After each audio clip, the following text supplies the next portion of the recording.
UK, the maximum price for a unit of electricity for domestic consumers was £0.28 per kilowatt hour in September 2022. This was increased by the government to £0.34 per kilowatt pounds hour in October 2022.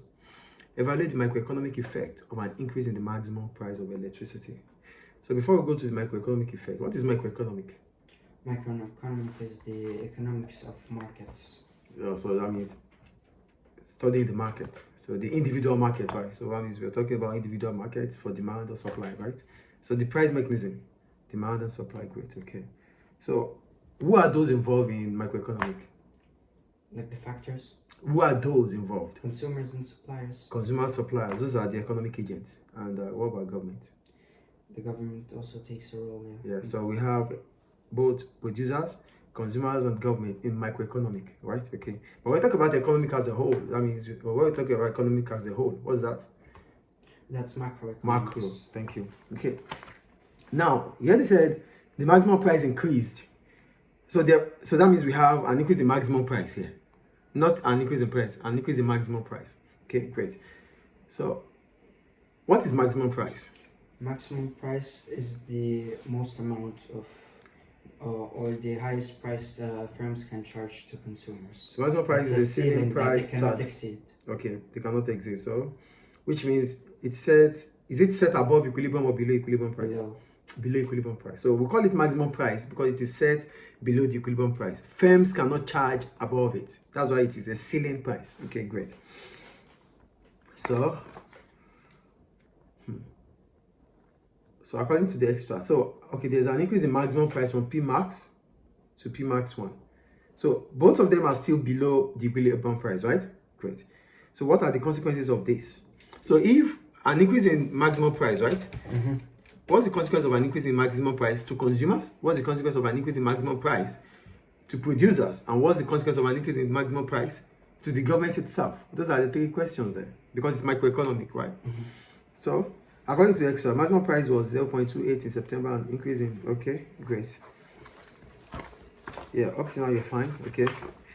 So, the increase makes it less affordable for consumers, but it is still less than equilibrium price. Yes, increasing maximum price still makes it affordable because there's equilibrium price, which simply means consumer surplus will reduce a bit, but it's still okay because it is not still the equilibrium price. Okay, so this makes it less affordable for consumers, but it's still less than equilibrium price. The point is clear there. Okay, the maximum price may have caused some electrical companies shut down. However, with an increase in maximum price, fewer companies may shut down. So, setting the maximum price brings about excess demand, not supply. That means demand will be more than supply. That's the objective of maximum price. Here you said the maximum price may have caused some electrical companies to shut down. Okay, so increasing the maximum price. However, with an increase in maximum price, fewer companies may shut down.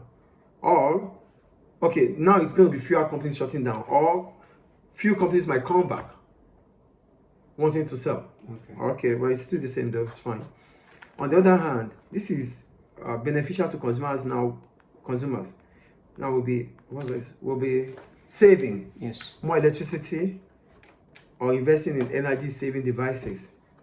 So those consumers that will not be able to still pay the increasing maximum price might switch to alternatives. That's what you're saying here, right? Okay, great. So the magnitude of maximum price increase was high, so it will impact consumptions of individuals.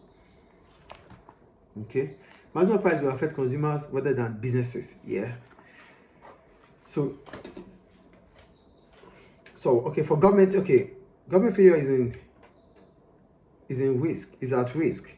There could be government failure. Is that what you want to say? Okay, but before we go there, now that setting maximum price, increasing maximum price is going to affect consumers. It's going to affect both producers too, because it increases revenue for producers.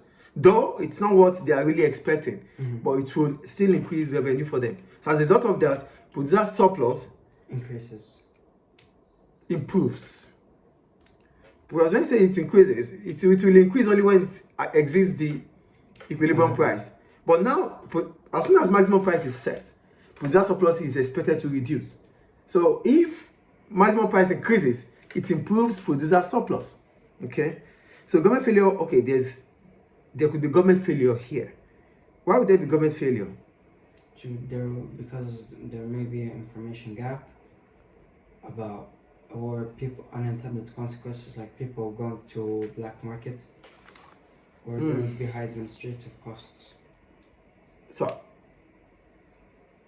setting a maximum price or minimum price leads to a parallel market, because both of them are still at equilibrium.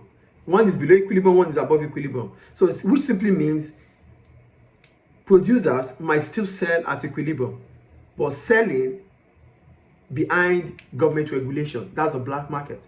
So maximum price might lead to selling at the black market, because some consumers might still be able to afford equilibrium, because there's equilibrium price, which is the price of agreement between quantity demanded and quantity supplied. So there could be government failure here, because producers might not want to sell by reducing the quantity supplied to ensure that it is being sold at the black market. So is it unintended consequence there? So is it unintended consequence? No. That's a parallel market. It could lead to a black market. Okay. High administrative cost. Why is there high administrative cost? Because there would be. Why would there be high administrative cost? Because you wrote high administrative cost here, which could be a government failure, right? So what is government failure itself? It's when the government intervention leads to a net welfare loss. Okay, good. So unintended consequences talked about already. So for high administrative cost, what would have caused high administrative cost? Maybe extensive paperwork while doing the taxes and all that. No.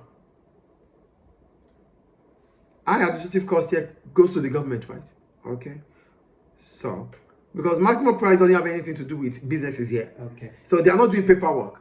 But high administrative cost to monitor the business. Great.